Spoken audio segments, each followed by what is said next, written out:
Alright guys, looks like today we're working on a 69 Rambler for a guy. And here's what we got. We had he said he had some kind of a weird wobble on the right front. And it turns out that the rim of the drum itself is bent. He's got mag wheels on it, and somehow the mag wheels, the face on the mag wheel actually touches in here rather than down here.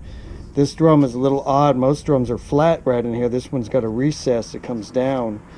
And being this drum was no good, I ground the corners off where the mag wheel sits to see if it would sit flush at all on here, and it did. But he had already bought new replacement drums. So what I did is I went out and bought these spacers. They're 5/16 thick, a little thicker than I really need, but this is about as thin as I could find them.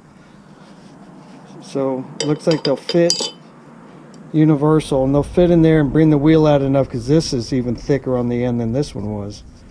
But my friend had a lathe, a brake lathe, and we were going to kind of rig it up so that I could just machine the edge down a little bit. But there's a lot of strength in the edge of these drums.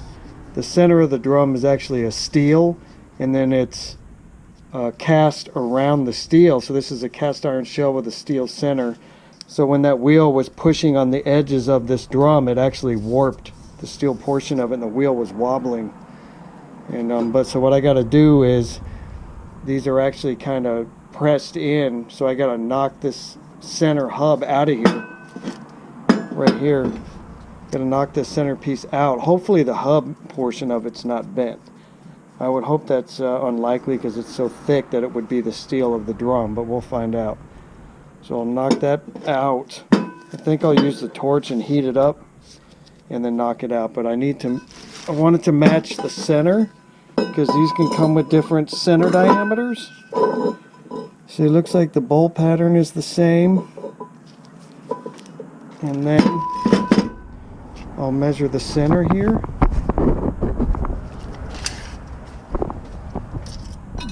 Tape measure's pretty well shot, but it's about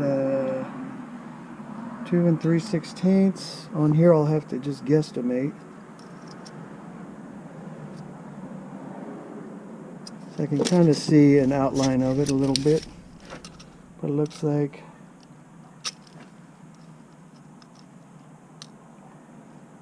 it's 2 3/16. Yep, looks the same. Okay. So we're going to do this. We're going to knock this baby out of here then, and I'll show you the wheels and the car and everything, and doing some carburetor work on it as well. And so let's get this started here. Alright, this turned out easier than I thought. While the camera was off, I used a brass drift, and I hit the end of the studs with the drift, because harder material would have damaged these studs and you couldn't get the lug nuts back on. So I used a brass drift and my hammer, just a couple hits, and it popped it out of there. A lot easier than I thought. I didn't need the torch after all. See how it just comes right out. We're gonna knock one of these babies out. So, see how easy they come out or not.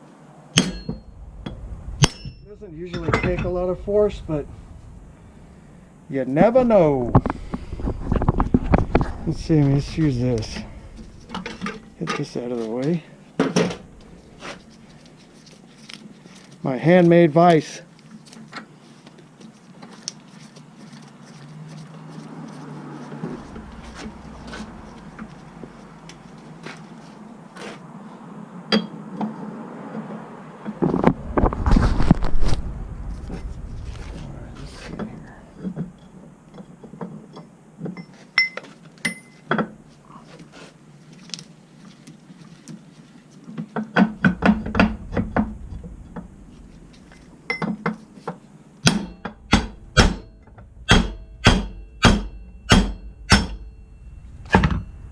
There we go. Now, you want to do that like this, where you're close to something and you're not doing it right in the middle, because you could bend this hub if you tried to press this out right here. Press it out closer to something solid so you don't bend the hub. Now this portion here is the knurl right there. So you got to measure the knurl. Of course, it has been crushed, so it'll be a little bit, this will be slightly less than a new stud, size-wise. And then you have the length of the shaft or the threaded portion, depending on what the company is that you're buying it from. Let's see. I thought I had my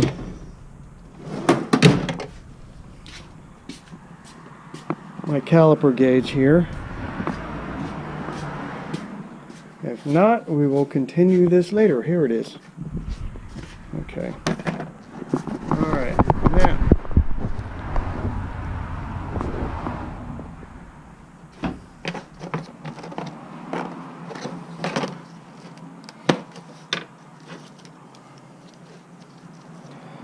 just basic calipers. So I'll go around and measure the knurl right here, the size of it. So you're going 0, starts at 0, increments of 1, 2, 3, 4, 5, 6. So I'm at 6 on here.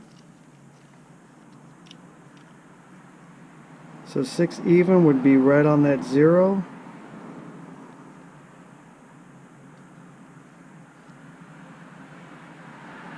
Okay, it's a little more than a ½ inch because it goes 1 through 10, and that's 1 inch right there at 10. So we're at 6. 5 would be ½ inch, so we're slightly more than ½ inch. So 6 evens right there. Measure right on the knurled area, which is slightly collapsed, so remember it's slightly less. So it says about 30, so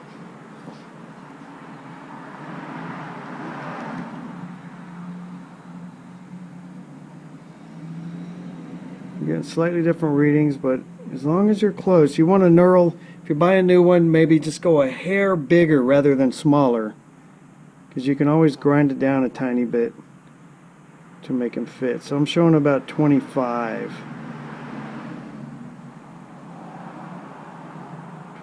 thousandths. 625 thousandths right now. So a little bigger would probably be about 630, it'd be maybe another 2 thousandths. So 630 is probably a good range right in there, and then you just find one closest to it. 629, 631, somewhere in between.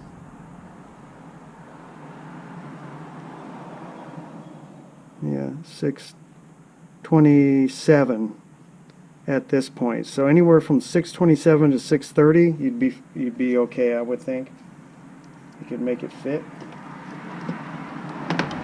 And so I'll try to remember that. And then you got the length as well. So these are really short. It'd be easy to get some that are, if I can get another inch longer, we'd be in great shape. All right, we're over here at Ralphie's place with his old-timey brake lathe. See if we can rig this up to cut the outer edge of the drum off to fit that wheel. Yeah, we got to kind of rig it. But so you see how thick this edge is here. I measured it here with this little bad boy. This comes out the bottom, so you can measure the depth. We could just wing it and cut it, but I just kind of want to measure it. So this thing is actually just shy of 300 thousandths. It's pretty thick. Jeez. So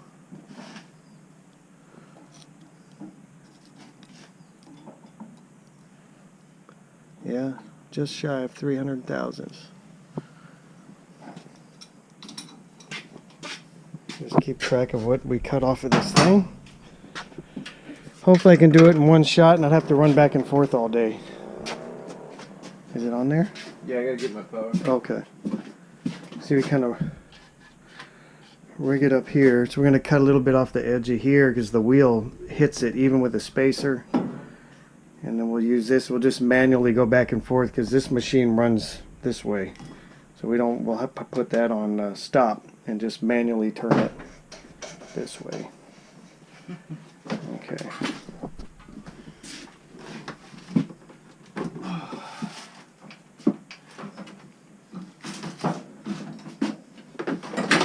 Sure, these machines are awesome. This is an old Amco. You still have the label for it? No. So this is like when I used when we first started, huh? Probably you too. Yeah, these things are tough. Pretty straight? It's fairly decent. Yeah, pretty straight, yeah.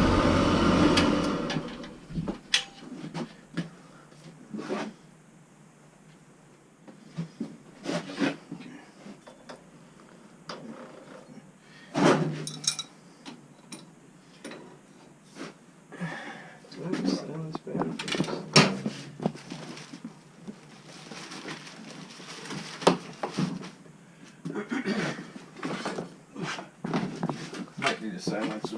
Yeah, that might help.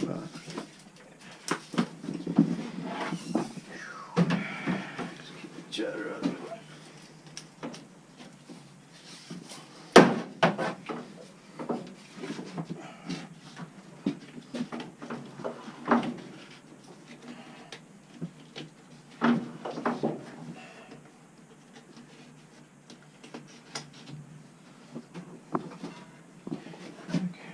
All right.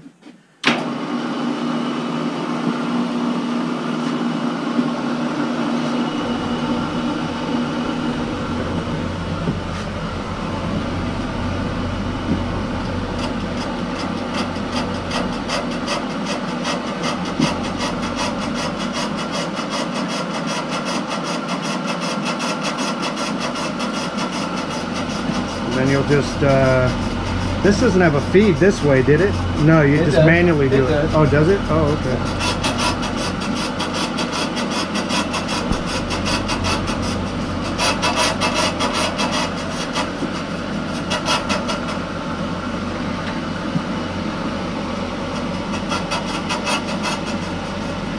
A little at a time. Yeah. Yeah, if we cut too much out at one time, it'll lock that thing up. So.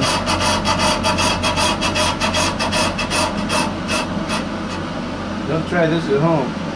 Yeah.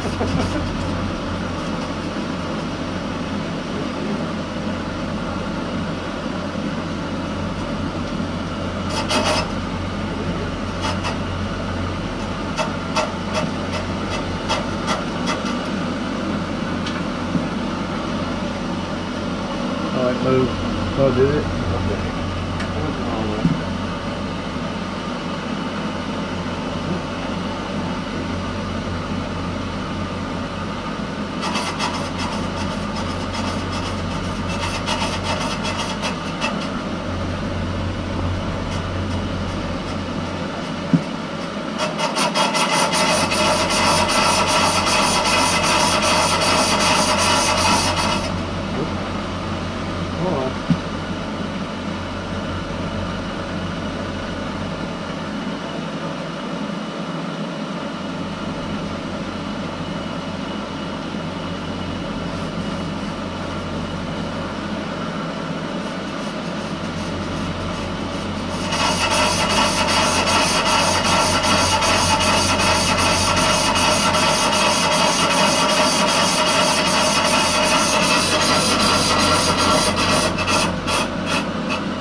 Well, thanks for sure. I've never seen one have a smooth surface. Right No, here. it will now.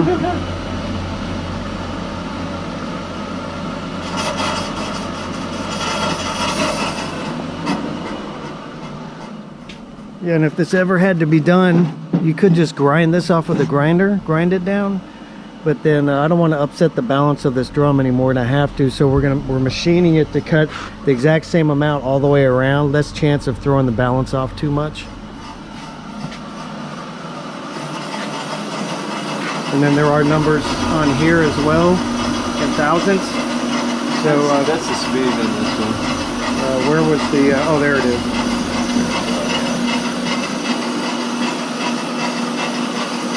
You really probably doesn't show thousands on how much you're pulling out. I guess not. Oh, only on that thing. Yeah. Well, it showed the depth, I guess, 10,000. Right. This is all by hand. Yeah. I put it on slow on this cut because it has two-speed transmission.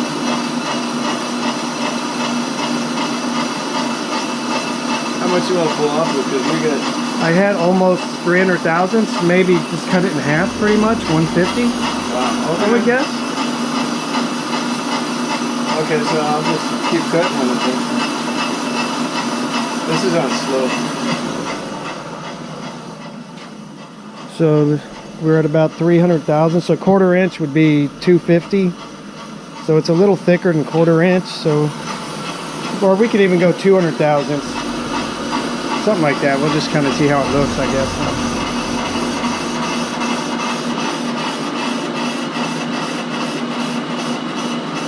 Just take a look at it. Yeah, just eyeball it.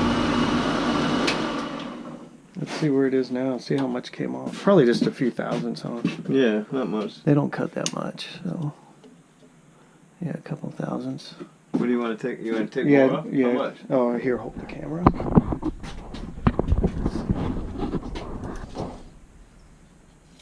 This one could have been thicker or thinner, I don't know, but than the other one.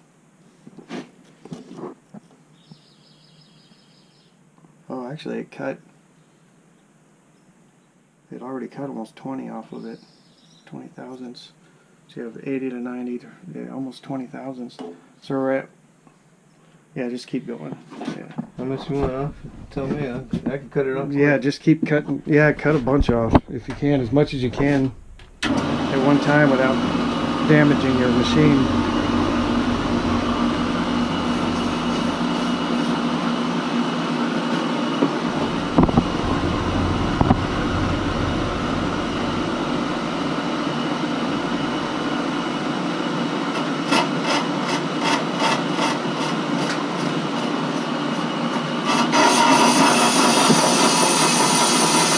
Yeah, you can hear the sound. He's cutting a lot more this time.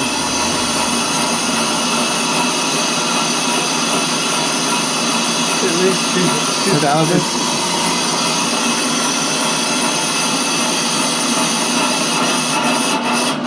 All right, go again.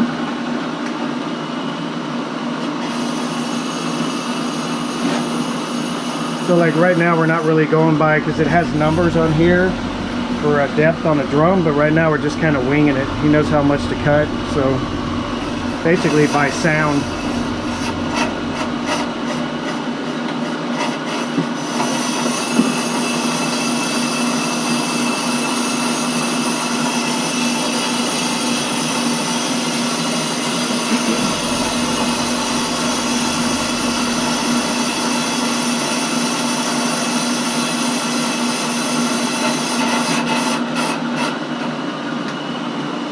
Here we go. Meaning to the word, can you resurface my road? Yeah. Drums, I mean. Yeah. Yeah. On the outside. Yeah, we're down. Shit, we cut them about 100,000th exactly. So that's fine. We're at 200 now. I test fit the other one and it looked like it cleared. I had feeler gauge behind it. A little room for the wheel to flex and whatnot. So look at the head on that thing. Have a great day. Thank you, Ralphie, for cutting that down. And I'll keep working on this, and then you do whatever you're gonna do. Just don't divulge any of your racing secrets. Mountain Dew. No racing secrets on the video. Yeah. Alright, well I got the new studs pressed in. The hub's clean. Looking at the races, they look pretty good. No bluing or anything. So those will be okay. I cleaned the bearings with some brake cleaner. Usually the bearings, I trust these because these are the original American made bearings. Well, original or not, I don't know, but they're American made. And they're national bearings. So I trust these. And bearings usually have a hardened surface on them.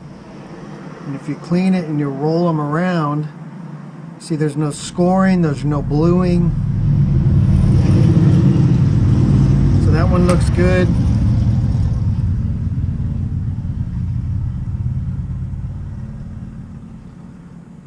No bluing or peeling of the hardened surface on these. So we're going to leave these, the factory bearings in here, or the stock ones that were in it. And then I ran out of gloves, so we're going to have to do this bareback. So you take a little bit of grease and you just kind of push it in. There's many different ways of doing this, and you can see it squishing out through the sides here. Now this is how I'm doing it today. Messy job. Okay, now do the other side.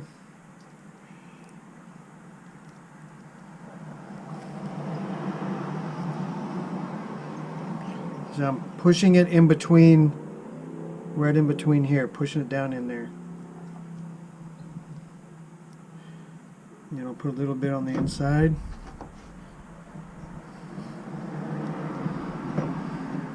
So the grease will kind of help pull some of the heat out of the bearings as well. So I put a little extra in there. Pull the heat out of the bearing and into the case where it should be, or the hub. And then I'll spin these around on my finger if I can, and make sure I get, just kind of push it in around like that. Many different ways of packing bearings. This is just one of them. Okay, so that looks pretty good.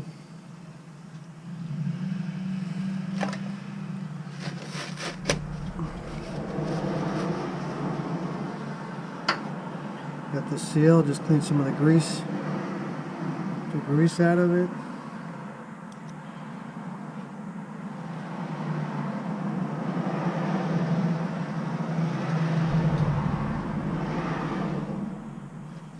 Seal seems to be in reasonable shape, so I'll just reuse it since we don't have one here at the moment, and this job needs to get done. So put a little bit of grease on the lip of the seal.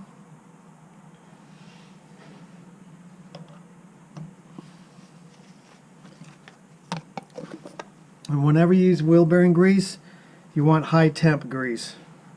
Because I've seen there is bearing grease that's not high temp. It's like general bearing grease. And the heat will melt the grease and it'll run out of the bearings. So you always want high temp disc brake grease or just high temp wheel bearing grease.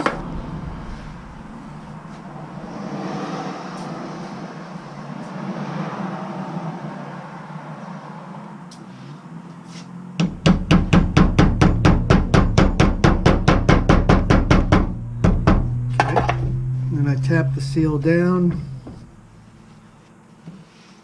until it's about flush here, and if it needs to go any farther, when you tighten the wheel down, it'll push it into the position it needs to be. So I just put it flush, or you can look at where they are when you take the seal out and just mimic it as you put it back in. So I got that one done. I still need to do the front one. Take some grease and push it in to that groove there. It squishes out.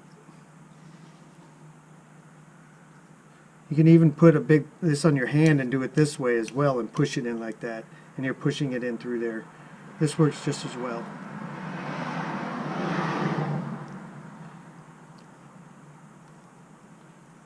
Okay.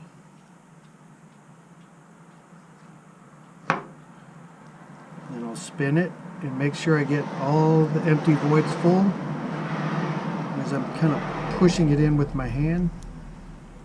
Put a little extra on there, and I'll take that over to the car.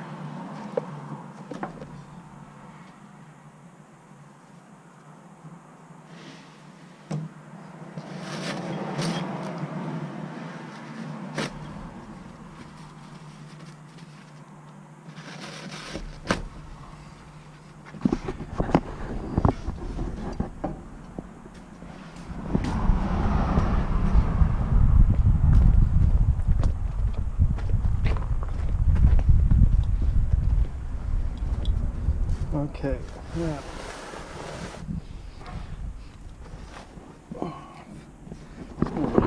atmosphere here, but what can you do?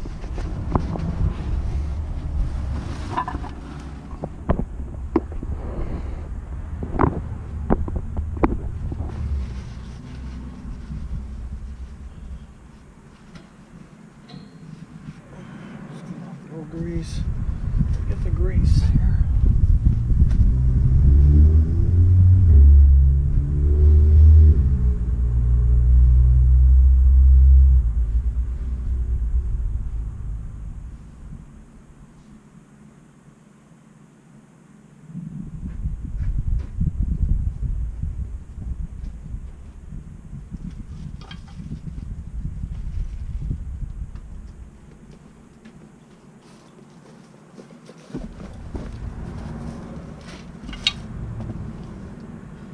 Okay, so let's see. Let's do this.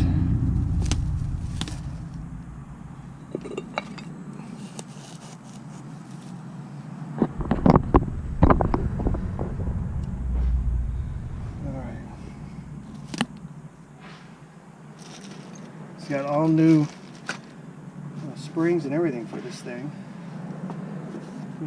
Just a little bit of grease on the spindle. We don't want the bearing to spin and lock itself onto the spindle. I have this nice little tool here for pulling springs off. We got some anti-seize, we'll need that. Just rotate it, pop them loose.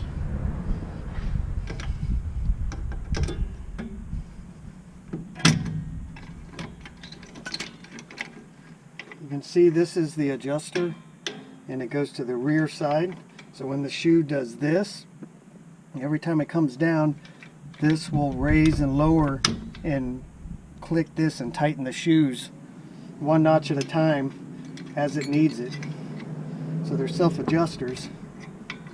They actually do a pretty decent job. This is a design that's still used today in modern cars. It's really well designed. They're floating. They float. Early cars, they were fixed with 2 pins, and it was a fixed shoe. Not a very good design. These, when you hit a brake, the shoes will shift. That's why you want the high shoe on the back and the low on the front. It'll shift up like this and lock itself into place and give even more grab than what you're applying at the pedal. Now if I can get this off of here. There we go. So we got spring.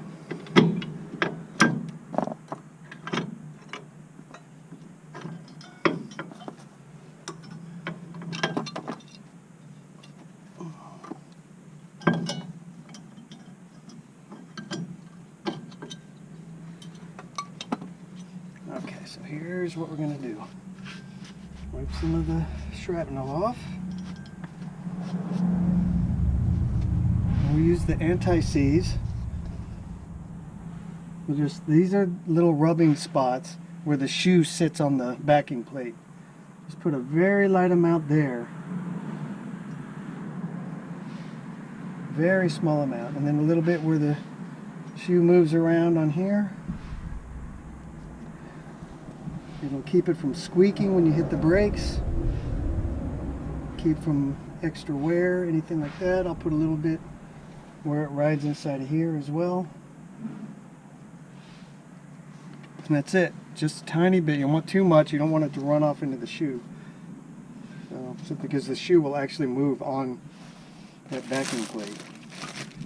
So we've got, if you look here, you can see that one shoe, the top is higher than the other. So you want this low one in the front.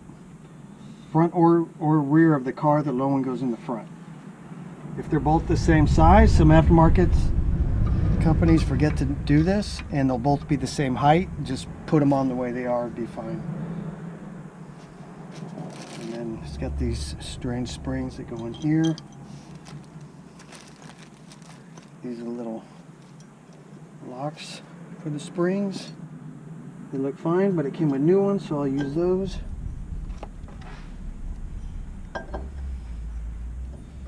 Pull them through.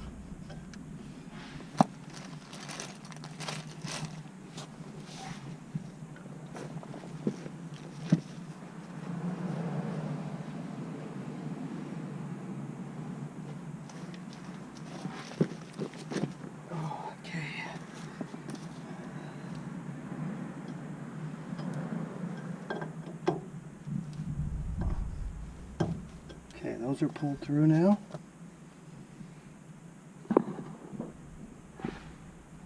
Okay, so the low shoe. This one. And just, of course, try not to get too much grease on the pad if you don't have to. But your hands get like this, it's kind of hard not to do. But you can wash it off with some brake cleaner. Make sure it's all clean.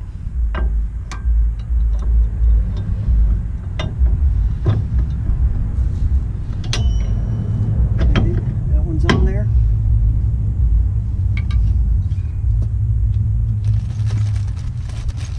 Pretty well designed, a little different than most of the cars I've worked on.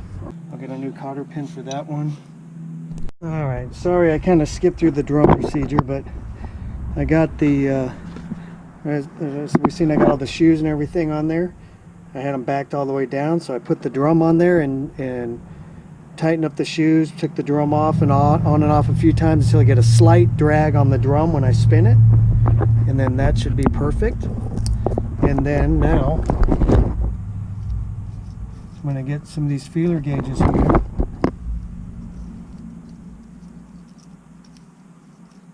So I can get a group of them, just random. I'm going to slip this right behind where the drum here sits against the wheel. See, I can get a pretty good amount back there. And these wheels are locked down now. This one's 35 thousandths. I need some that'll flex, that's the problem. But there's plenty of room. I can group a bunch of these together. It's got to be 40, 50 thousandths. Plenty of room behind here. Let's see. This one, funky one out of there. Yep. Yep. Okay, let's try the other side.